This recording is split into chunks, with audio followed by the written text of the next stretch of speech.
brought to you by Silver Pumps. Top quality और consistent performance के लिए सिर्फ सिल्वर पंप्स नाम याद रखना। राम राम नमस्कार, मेरा नाम सोनिया सत्यानीता है और आप हरियाणा तक देखना शुरू कर चुके हैं। 28 साल के रेवाड़ी के फ्लाइट लेफ्टिनेंट सिद्धार्थ यादव पंचतत्व में विलीन हो चुके हैं। इनके माता पिता अपने इकलौते बेटे के गम में हैं। सिद्धार्थ यादव की मंगेतर खुद को संभाल रही हैं। अब इस दौरान सिद्धार्थ यादव की शहादत पर गर्व किया जा रहा है, तो वहीं सरकार से इस समय सवाल पूछे जाने भी बेहद जरूरी हैं।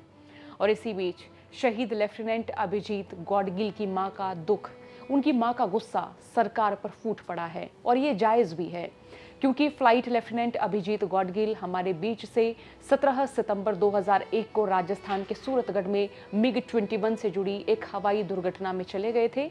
आज इनकी मां कविता गौडगिल की उम्र 75 साल है। इन्हें फ्लाइट लेफ्टिनेंट सिद्धार्थ यादव के जाने की खबर मिली तो इन्होंने अपने फेसबुक अकाउंट पर जो लिखा वो सुनकर आप भावुक होंगे, वो सुनकर आप सरकार से सवाल करने को मजबूर हो जाएंगे। कविता गौडगिल की अंग्रेजी पोस्ट का ये हिंदी अनुवाद सुनिएगा। भारत के प्रिय नागरिकों, एक और जवान चला गया। फ्लाइट लेफ्टिनेंट सिद्धार्थ यादव वो युद्ध में शहीद नहीं हुआ, लड़ाई में नहीं मारा गया, लेकिन 46 साल पुराने जगुआर जेट में खो गया, जिसका इस्तेमाल बहुत पहले ही रोक देना चाहिए था। उनकी मौत एक ऐसे विमान को उड़ाते हुए हुई जिसे दुनिया दशकों पहले ही रिटायर कर चुकी है। एक ऐसा विमान जो MiG-21 की तरह आज भी हमारे आसमान में आतंक मचा रहा है, हमारे सबसे होनहार और बहादुर लोगों की जान ले रहा है। ये जाने दुश्मन के अटैक के चलते नहीं, बल्कि हमारी अपनी उदासीनता, हमारी अपनी अनदेखी की वजह से जा रही हैं। कविता गौडगिल आगे लिखती हैं कि मेरे बेटे फ्लाइट लेफ्टिनेंट अभिजीत गौडगिल की भी इसी तरह 2001 में मौत हुई थी। तब से अब तक 340 से ज़्यादा भारतीय वायुसेना के विमान दुर्घटनाग्रस्त हो चुके हैं, 150 से ज़्यादा पायलट मारे गए हैं और ये आंकड़े भयावह हैं। लेकिन इस पर जो चुप्पी है वो और भी ज़्यादा खतरनाक है। फिर भी हम आगे बढ़ते जा रहे हैं। न कोई जवाबदेही, न कोई सुधार, न कोई जनाक्रोश। इसके बजाय हमें सलाह मिलती हैं मंत्रियों और नौकरशाहों से, जो क्रांतियों की बड़ी बड़ी बातें करते हैं, जो युवा बिजनेस पर्सन और सपने देखने वालों को पर्याप्त कोशिश न करने के लिए दोषी ठहराते हैं, जबकि उनकी अपनी मशीनरी, सार्वजनिक उपक्रम और इसके साथ साथ डिफेंस रिसर्च ऑर्गेनाइजेशन और राज्य का तंत्र साल दर साल हमारे सशस्त्र बलों को विफल करता आ रहा है।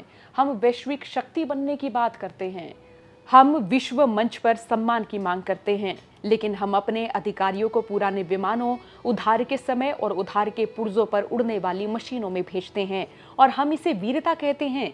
ये वीरता नहीं, हिंसा है। हमारे अपने लोगों के खिलाफ राज्य द्वारा मान ली गई हिंसा। दुर्घटना से 10 दिन पहले सिद्धार्थ की सगाई हुई थी। वो अपना जीवन संवार रहा था और हमने उसे कॉकपिट के नाम पर एक ताबूत दिया। मुझे आपकी संवेदनाएं नहीं चाहिए। उनके ताबूतों को सलाम मत करो और अगले हफ्ते की सुर्खियों में उन्हें मत भूल जाओ। वे इससे बेहतर के हकदार थे। हम उनसे बेहतर के लिए हासिल कर सकते थे। और अपने पोस्ट के अंत में कविता गौडगिल ने लिखा, अगर हम कार्रवाई नहीं करेंगे तो एक और माई लेटर लिखेगी, एक और घर झंडे से लदा होगा, एक और लड़का कभी वापस नहीं आएगा और एक और देश कंधे उचकाकर आगे बढ़ जाएगा। और ये सवाल वाजिब भी हैं। ये सवाल सरकार से कि आखिर क्यों देश के होनहार बहादुर जवान दुश्मन से लड़ाई में नहीं बल्कि उन विमानों के कारण अपनी जान खो रहे हैं, जिन्हें कई देश दशकों पहले रिटायर कर चुके हैं और भारत में इनका इस्तेमाल आज भी हो रहा है। आपको बताते चलें कि अपने बेटे अभिजीत गौडगिल की मौत के बाद कविता गौडगिल अपने बड़े बेटे केदार गौडगिल के साथ रहती हैं।